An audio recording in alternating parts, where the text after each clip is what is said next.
a friend of the show, is now back on the show. He's always welcome. It's never a no from us. Tilly, who am I talking about? Everybody adores our next guest, whether he's playing a vicar in the countryside, a McMafia criminal, or literally the most evil character who I've ever seen on the telly. Vicar in the countryside.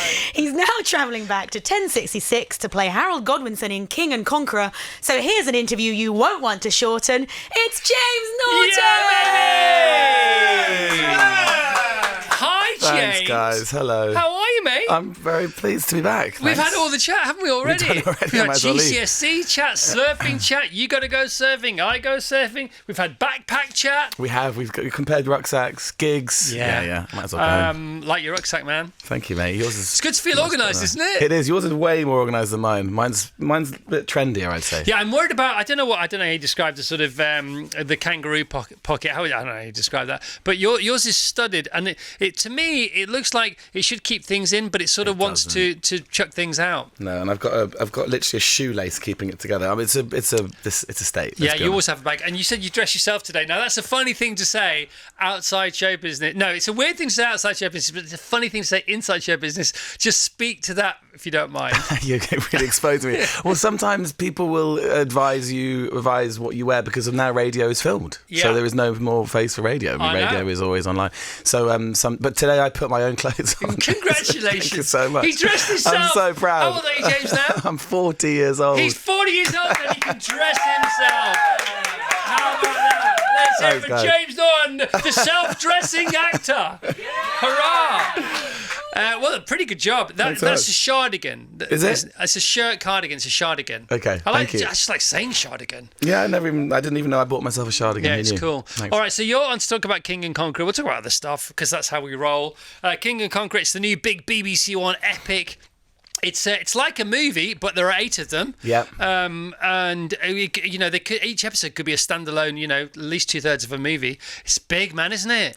It's big, It's a big one. It's been a big one for me. I've been on this for 8 years. Have you actually? Yeah, I produced it. I was going to ask you about that. I was going to ask you about the fact, I'll jump to that question, I've got it written down here, about the fact that as we get on in life, we have less of it left than we used to have. Yep. And so when you embark upon a movie, for example, that's not only a big deal generally from a reputational point of view, how's it going to go? Is it worth your while? Is it a great subject to convey to the world? Do we want to give it oxygen or not? But also it's going to use up the most important currency of all, which is time. Yeah. Although 8 years, it wasn't exclusively spent on this show. No, but, I know, but I know what you mean. Yeah, even and also, so. Yeah, and also in our business, it takes a long time to get anything made. Do you have to sort of fast forward to think, okay, this is going to be like 2 years before it's in the can, and then I'm going to be this age, and then I need to think about that.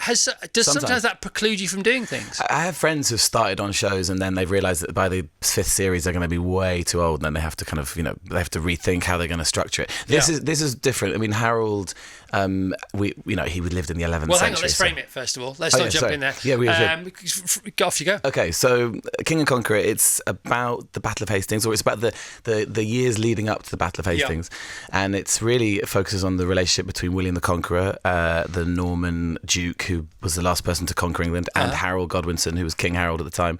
And basically what people don't know, people remember the 1066 day, they learnt about it in school, they learn about the battle itself, but what people don't know is that these two men met quite a long time before the battle, became friends, and then William actually invited Harold to fight alongside, and they were brothers in arms. At some point during their friendship, they realised that the way Europe was being carved up, they would probably end up on a battlefield and one of them would have to die. And so the very last episode is about that Battle of Hastings. 2 mates standing on either side of the battlefield looking at each other going, let's do this. All right, so let's talk about the runners and the riders. You mentioned 2 there. Give us some of the other sort of main players, both from an acting point of view and the characters they play, the ladies and the gentlemen, please. So Nikolai Coster-Waldau plays William, famously from Game of Thrones, back in the kind of medieval. I know. Yeah, he swings a sword. He might be more handsome than you. I'll take that. I'll take that. He's a beautiful man. How is that? How is that for you looking at something? Oh, he's quite good looking. I'm doing it right now, Chris. Shut up. Face for radio. I shouldn't have said that. I bumped into Harry Styles yesterday. Did you? I literally ran into him on Marylebone Lane. And I couldn't believe how good looking he was. He's beautiful. So what a beautiful human being. Yeah. Sorry, continue. Okay, so we don't have Harry Styles, sadly. Nikolai, and then we have the amazing... So it's also about these two men, but it's also about their wives and their families. Yeah. And it's really about two couples kind of going at odds head to head. Everybody getting in the mix, aren't they? Everyone in the mix. Big operatic, sort of soap opera. Emily Beecham plays Edith, my wife, and then Clemence Posey plays Matilda, who's William's wife. And then we have the amazing Juliette Stevenson, I know. Eddie Marzan. She is scared granny at me yesterday when I watched episode 1. She's amazing. Nobody's messing with her. How she's not going to win everything, I don't understand. She's amazing. Eddie and Juliette are having the most amount of fun. They're like, and Eddie, the sort of the asexual mummy's boy, he describes it, is just Woo! I mean, it starts at a pace, doesn't it? And it's all potty mouthed as well, because now things are, because they're more potty mouthed now than they used to be allowed to be. That's a big decision for the BBC on a Sunday night, isn't it? Yeah, I mean, we had a whole conversation because so I've been with this show from the very beginning. With produced it through my company, and so we've kind of long discussions about how anachronistic you go, which artistic licenses, and things like language, because they wouldn't have all been speaking the same language. No, of course not. They certainly won't be as potty mouthed as we chose them to be. Well, they might be. It might have been more. They might have been more. Yeah. Probably slightly different potty language. I don't think there's a watershed there. It was just bloodshed, wasn't it? It's true. They were brutal. So yeah, we decided to kind of keep it modern on a modern ear and that kind of thing. And but generally, what's mad about this show is that it's incredibly close to the truth. Yeah. And you can't believe it. You're like, this has never been told before. Why has no one told the story before? So Tilly said, very perceptively, as she always is, she's just always perceptive, as is everybody else apart from me that works on the show. Thank God for Tilly. She said, do you think they ever had any fun? It's a good question, isn't it? Because they had to be distracted. They definitely got drunk, and they did all loads of other stuff as well. But was it fun, or was it desperation? Were they celebrating the fact they were still alive? Was it inevitable that they were going to get killed the next day? What do you think about that, having sort of dove into it all? There's a line when Harold says, Harold's little brother Tostig, played by the amazing Luther Thord, says, "What happens next?" And Harold says, "This is England. Someone will die, and everything will change." And it's true. Like, death is this kind of, it's constantly in the room. Yeah, and it's a dark show, isn't it? Dark show, and you're living with health issues, and you're constantly basically, as you say, could eventually you could just get sort of killed in the next 2 days. But I feel like wouldn't that lead to this mania? Yeah. Surely you'd be like on cloud nine the whole time, just savouring everything. I don't know. It could go either way, couldn't it? Yeah, I can't imagine them all down the dumps. I mean, what would be there to fight for if not? So there's a lot of action. Is it a tavern, or what would you describe the mess? Where everybody's drinking and the big tables. Like, oh, that's the Godwin Stockade. That's where the England was split up into earldoms, three big earldoms, and Wessex, which is Harold's earldom, that's the sort of the head of Wessex. And there's some epic sets as well. Yeah. But so the sort of the food and beverage station of the, what's it called again? The Stockade. The Stockade. What does that look like on set? Then there's the banquets. There's the chandeliers, and are they as big as they look? Yeah, as extravagant as they look? Is it real beer? Does it help? Can I come? It's not. It's not real beer. Sadly, it's all alcohol-free beer. Is it never real beer? It's real food. Right. No, I don't think so. I mean, I was on one film. I can't mention which one, where they did slip real gin for the fake just gin. Because. Yeah. This props standby was like, "Do you fancy it?" It was late in the middle of the night. But this, as a producer, I can safely say this one was very much fake beer. No, we shot in Iceland. Those are all interior scenes in Reykjavik, Balthazar Kormakati's amazing studios, and. I mean, yeah, they are as big and grand as you think. The food is all real. That scene you're talking about, the Stockade, was a big part. We had a medieval band in the corner. Right. So they're playing in between sets. But surely you got to carry on the party afterwards, haven't you? Cause I wish. I mean, we do Reykjavik is a party city. There was an amazing moment during that, because the food needed to be all kind of proper medieval stuff. So there were these sheep's heads, and I think in Iceland they have this thing where they eat quite a lot of the animal. Let's just check it out. Come in, Einar, our engineer. He's Icelandic. Oh, he's Icelandic. Yeah, and I told him that you, in your downtime, as a distraction, as a light relief, that you were in Iceland, you learned to speak Icelandic. Now, clearly I made this up. He's completely fallen for it, hook, line and sinker. Did you really? Hi, James. Hi, I thought you were about to break into Icelandic. Please don't. I have absolutely no idea. Please do. Góðan daginn, hvað segirðu? Did you learn any Icelandic? I did, but I've completely forgotten all of it. I thought you might have done. It's the hardest language in the world. All right, so what did you suppose about the sheep's heads? And he can tell So you. yeah, can you tell me? So there was a scene when Jeff Bell, who plays my dad, Lord Earl Godwin, Jeff Bell, the amazing guy from like The Business, you know. Yeah. But that, yeah, He's brilliant. amazing. He plays my dad. He had this sheep head and he just sucked out the eyeball. It's on camera, and he ate the whole thing on film. I mean, yeah, That's in Iceland, it's you pretty just eat brutal everything. out there. What you have for dinner sometimes, Yeah. yeah. Shark, fish, sheep's Yeah. head. I did eat a lot of that. I went swimming in this beautiful beach, cold swimming in the middle of Iceland, and they have this festival in February where you bring out all your old smoked food, shark. Oh yes, Thorrablot. Thorrablot. There you go. And someone gave me some.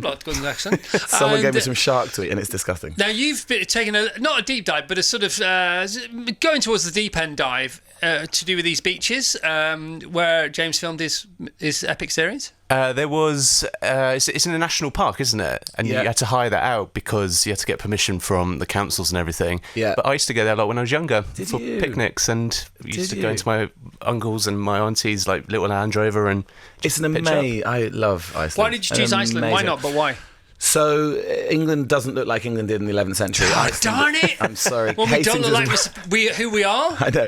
Hastings has got like car parks and roads and stuff, unfortunately. No, and also because, Balthazar Kormaker, amazing director, has his studios, but also the space, the scale, it's so beautiful. It looks this like amazing cinema.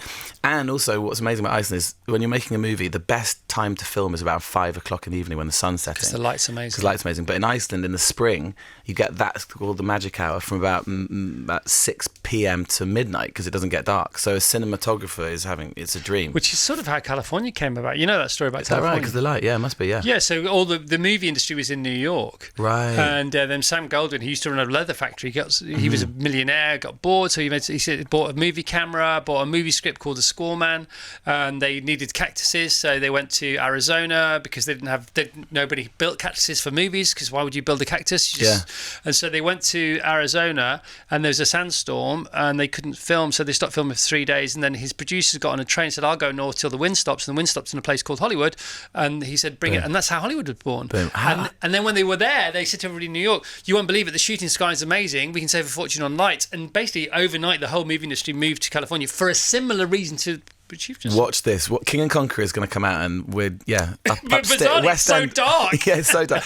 West End is going to up sticks to Reykjavik. Watch it. It's so dark. What was mad was that we shot from January to July, February to July, and the first 3 months it was dark pretty much the whole time. I mean, you have 3 hours of daylight. Yeah, literally. And people go crazy. There's a lot of candles in this show as well. A lot of candles. Who was the candle? I mean, that must have been a full-time job. There's a lot of candles, yeah. Relight my fire. And you get this, and all that gas you get sort of Are strange. you bored? You're going to go, No, aren't no, you? no. I mean, I'm happy to say.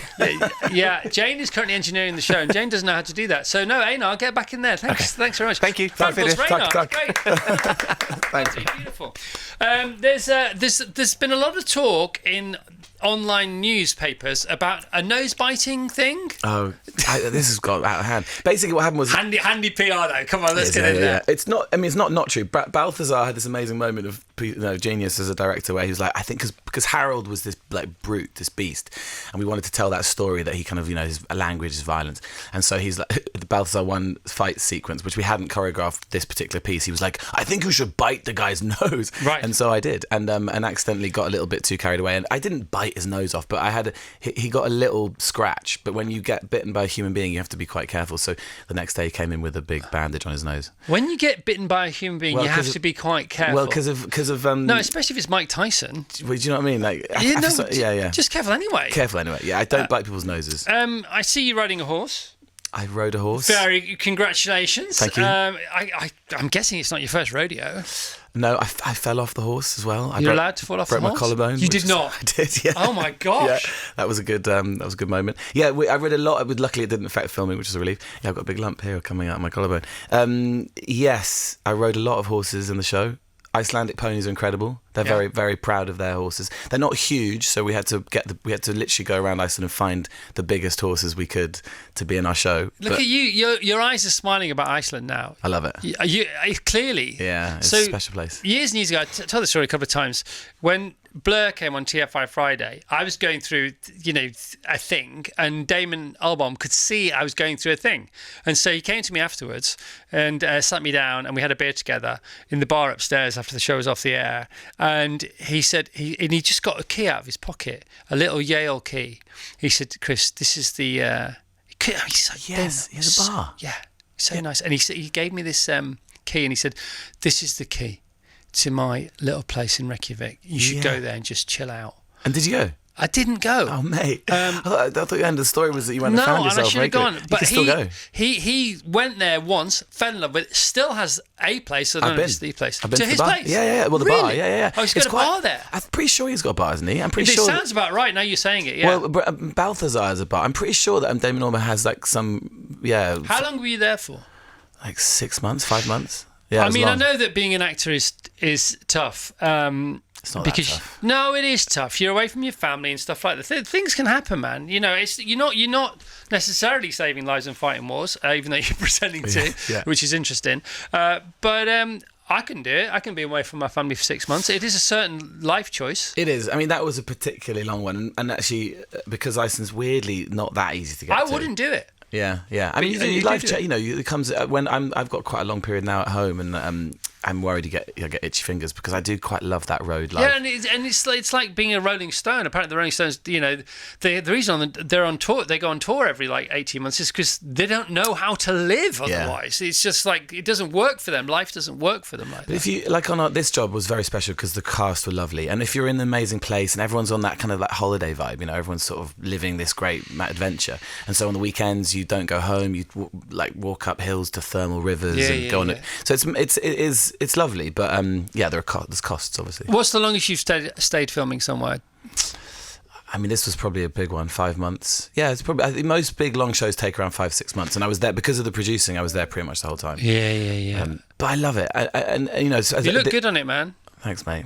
Yeah. No, but they say though, don't they? If you're finding something hard, it's different to finding something difficult. Because if you're finding something difficult, you probably shouldn't be doing it. I mean, you've got to do it if nobody else can do it and it's required and you're helping other people out or you're trying to get somewhere. But you shouldn't try too hard because it means it's not your true nature. But if you're working all the hours God sends and doing something you love, you become strangely energized by it, and you don't get tired. No, there's difference. Yeah, the exhaustion which you feel on a running shoot like that. And all yeah. It's nourishing you for sure. I mean, it's soul food, and you're knackered. You're up at 4 a.m. You go and have this prosthetics, makeup, whatever. But suddenly you find yourself on the side of a mountain in Iceland, riding a horse, and the wind's blowing, and you're thinking, this is amazing. Yeah, I'm up at 4 most mornings, minus the prosthetics. Maybe I should give that a go as well. Yeah, get up there with Harry Styles. What if that's Harry? Well, that's how Harry rolls. So you still love your music. Of course, you love your music. You love your open water swimming. You've been to see Oasis. I have. Can we talk about that, please? It was pretty fabulous. All right. So where'd you go? Wembley. All right. I went to Wembley about a few weeks ago. Who'd you go with? I went with Spotify, actually. They were very sweet, and I took my mate, obviously. No, that's what I meant. Yeah. I didn't mean who got you the tickets. Oh, sorry, my mate. Which other human being did sorry, you go with? My friend called Matt. I went with Google. I don't know who you meant. I should clarify that I didn't get myself my I'm going with Ford this year. Nice. So you won't. No. I mean, I'm going to go. I'm definitely going to Wembley. It's amazing. Right. So great gigs that you've been to before Oasis. So recently, I was saying to you before we went on out, went to Bruce Springsteen in San Sebastian this year, which was phenomenal. Yeah, I saw Springsteen in Barcelona. Incredible. One of the greatest nights of my life. He's amazing. He's unbelievable. He's ridiculous. Yeah. I've got a mate of mine who's considering retiring. He's saying like, I'm 65, I'm old. I'm like, have you seen Bruce Springsteen? Yeah, have you seen Rod Stewart? Yeah. Have you seen Joni Mitchell, who's got her own festival and still plays 3-hour gigs at her own festival that she runs? Yeah, mad. See, that's it. The soul food, the life. That's the what life. You want. Yeah. Right, and don't make me jealous. My first. 2003 Glastonbury Radiohead. I knew you were going to say. I've never seen Radiohead. It was my first festival. I was 17. All right, good, congratulations, well done. They headlined. Radiohead. My other one was we did premiere for Belle, this film which Gugu and Bartaroz are leading, and after the premiere, she was like, "We've got a special person coming to do the after party." I was like, "Who's this going to be?" And one of her friends was Prince, so we had like a tiny little private, tiny little Prince. Oh, sorry, tiny little Prince, yeah. Tiny little gig, which Prince did for like 300 people. Unreal. Yeah. That was special. Saw Prince once at the Camden Palace. Yeah. And that was pretty special. So just back to Radiohead for a second. Yeah. I've never seen Radiohead live. And now, if you haven't seen Radiohead live like me, you might think, well, love Radiohead, not sure I want to sit through a Radiohead gig. But apparently it's completely amazing, bewitching and seductive and mystical. And Tom York has this stage presence, apparently, which is completely captivating. Yeah. It was. So how does that work? I don't know. There's something because they're not exactly sing-alongs, not anthems. Well, they are anthems. Actually. They're anthemic, aren't they? Yeah, they are. I mean, you can go and see The Smile, and you get a sense of it. But it's the tunes which they made in the 90s and noughties. All right, so let's go back to Oasis. So you go with your mate, friend Matthew, you go with your friend Spotify, Matt Bethel. Yeah. And you. So tell us about. Did you arrive? Did you see Richard Ashcroft? Did you see Cast? Saw Richard Ashcroft. Yeah. Tell us what day was it? How did you get there? What did you do the night before? Because I need this. I'm going to prep. You're going? I'm prepping. Yeah, I'm prepping for Oasis. I mean, I think it was very normal. Matt's a teacher. I think he was at school that day, and then pulled over to Wembley, had a few drinks. Yeah. I mean, definitely. What time did you get there? Saw. Well, we definitely want to see Richard Ashcroft. Yeah. He plays Bittersweet Symphony. The drugs don't work. Like a big, massive, ridiculous, unreal. Yeah, amazing. What a guy. That guy is cool. He was on the show on Tuesday, I think, wasn't he? Yeah, talking about it. Was he wearing sunglasses? Of course he was. Yeah, of course. Yeah. He said that apparently the night in O'Donoghue's afterwards in Ireland, Dublin last weekend, was almost better than the gig itself. Oh, talking Dublin, we've got to get Ryan on in a second or two. Sorry, carry on. Yeah, of course we do. Yeah, we're talking about another show. There's nothing to say. I mean, it's 90-odd thousand people on cloud nine, living their most amazing life in sync, with all each other, having this nostalgic fix. Moving as one. Moving as one. Do you know what I mean by that? As soon as they come up, yeah, of course. I was up in one of the boxes with my host. As soon as Oasis come on, the whole kind of pit, just everyone's beer just flies in the air. Wow. It's unreal. And then the weird thing is the liquids keep flying. You're thinking, What is? Yeah. Well, then you are at an Oasis gig. Yeah. All right. So stick around. By the way, King and Conqueror hits the BBC at 9:00 on Sunday, and all episodes available. Or so all 8 episodes come out on Sunday, BBC iPlayer. But then if you're watching it in the kind of traditional way, Sunday night and then Monday night, episodes 1 and 2. Like it when they do that. And then it's every Sunday for the next 7 weeks. All right, and stay tuned because we have a little exchange here between Dublin's very own Ryan Tuberty and something else James is in, where James takes on a thick dub accent. Now, is it any good? Ryan has seen this show. Nobody else has seen it. So stick around for the verdict. All right. Delights. Groove us in the heart. All right. Now, I can do a Scouse accent. No, I don't mean I can do it. I mean, I'm allowed to because I'm sort of nearly from there. And I can do a Manc accent as well because I'm nearly from there as well. Now, the Dublin accent. If only we had a genuine dub to judge. And let's not shy away from the fact this is a judgment going on here. Pejorative or otherwise, we're about to find out. Ryan, what have you seen that James Norton, who is still alive with us, another round of applause for James Norton, sticking around, putting up with all our nonsense.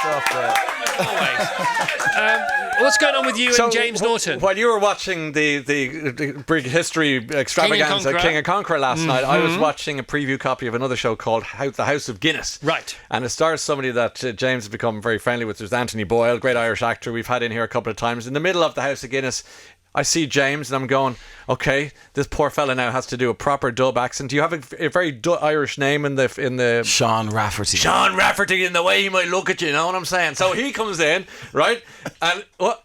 No, but that's I love it, man. So anyway, and I go, okay, here we go. I hope he's okay. And as soon as he opens his mouth, I'm going, and you know the Irish people will be judging it. And I'm looking and I'm going, oh, that's good. He's okay. Thank God. Green light. Congratulations. I was nervous. Do you know what? I haven't actually spoken to many people who've seen the show, particularly people from Dublin. So this is a massive relief. So when is it out? What is it? It's out on the 25th of September. Says he. What is it, James? So it's House of Guinness. It's a big Netflix show. It's all about the Guinness family in the 1860s when the big Guinness brand exploded into the world and became, took on North America. And it's basically a dynasty show. It's about the power vacuum that when the father, big Guinness guy, dies, their 4 children take over Bit the of Succession brand. kind of thing. It is Succession with pints. Like this is Succession. Subsession. Oh, there we go. Cool. I like it. And it's the last 10 minutes show. Usually I'm sort of off a cliff by now. No. but You're still keep going. What's going on Stick here? around This till is 1. good. So who do you play? So I play Sean. So I don't play one of the children. I play their kind of their fixer. I'm like the caretaker of the brewery, the boss basically. All right, okay. Yeah, and I play the most Dublin of all the characters. It's brilliant. Terrifying. In fairness to you, I thought it took a lot of guts to take a role on like that with an accent like that in a country like ours, in a city like that at that time of history Can as I well. just say you're turning the dub up a bit yourself? What are you this talking morning, about, man. Chris? I don't know what you're talking about, man. Like I'm only talking to James about Dublin, What's right? the most dub thing you've ever sort of come across? Do you have a little concise dub There's story one- for us? really quickly, great Irish writer called Roddy Doyle. He wrote The Commitments and lots of other I great know Roddy books. Doyle. Roddy, you know what I mean? I'm black and I'm proud, right? So that's and he turns around and he said, I said, what's your favourite thing about Dublin? He said, it's the Dublin people. They have a way about them. I said, what do you mean? He said, I was walking up O'Connell Street one day and a fella comes up to me, taps you in the shoulder, goes, are you Roddy Doyle? And I says to him, I am, yeah. And he goes, so what? I said, that's Dublin. So on for that. Well done, James. Honestly, fair play So to you. how long did that take, and where were you for it? We shot. Well, when did we shoot it? We shot in mostly Liverpool, Manchester. Wow. Because Dublin doesn't look like Dublin did in the 1860s, but Liverpool does. There's a lot of that going on nowadays, isn't there? I know, yeah. Did you have an accent coach or I something? did. Yeah, he was amazing. Good. He or she was good. Yeah, Paul, who was amazing. Yeah, he sorted me out. And actually, what was the challenge was to find the 1860s Dublin accent. Interesting. You're not Conor McGregor. It's a different sounding accent. It's more like my grandfather was alive around, not quite then, but 1900, turn of the century, and it's a particular type of gravelly. It's in the throat somewhere, I don't know why, but my voice went. I mean, I'm shooting right now, and that's why I've got a husk because I was shouting yesterday. But yeah, for some reason, Sean Rafferty spoke. So you're down shouting here. while you're shooting? I was shouting. I was shouting a lot yesterday. I'm doing the House of the Dragon. I was doing a lot of screaming. How have you got time for all this? Listen, You're a busy boy, aren't you? I know, spread out, it's organisation. if you pack your backpack well, though, your life is organised. That's and why you're ready for. But I don't know why the Dublin accent made me feel so Tough. Well, yeah, like a lad. I don't know why, but for some reason, every time I speak with the Dublin, I haven't done it for. You felt like a tough guy then. Down there, yeah. I don't know. Sean Rafferty speaks with this like gravel. I've no idea. And why. next time you're in Northern Pie, it's like 2 points. But I did 2 points. There's a brilliant Irish pub called Shenanigans, I think, in Liverpool. Yeah, and I would go in there and I'd order my 2 points of stout when you're ready, lads. Yeah. What is the accent? Yeah. Just for a laugh. And then I think they would just look at me and go, "We know who you are." Oh, you think you do, but you don't, you know. Yeah. This is the guy, the actor who dresses himself. We don't want him in this pub. Up the road now, you know. I know your father. Very good, Chris. Nice, Chris rubbish. You are good at Scouse. Hey!